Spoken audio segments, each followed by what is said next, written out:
An arraignment is just the formal process whereby a criminal charge is read out in the presence of the defendant so as to inform the defendant of precisely what charge he or she is facing. Normally, in response to the arraignment, the accused is expected to enter a plea to the charge, usually either guilty or not guilty.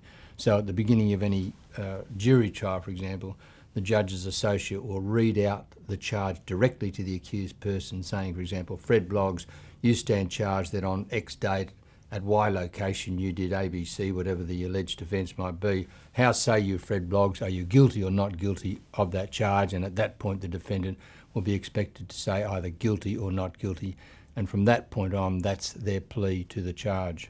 It won't necessarily happen for the first time on the first day of the trial in the presence of the jury. Sometimes the court may require the defendant to be arraigned earlier in the process for purely practical reasons, so that everybody is clear exactly how the defendant is pleading and how the proceedings are going to progress from there. That is to say, whether by way of defendant trial or by way of sentence hearing.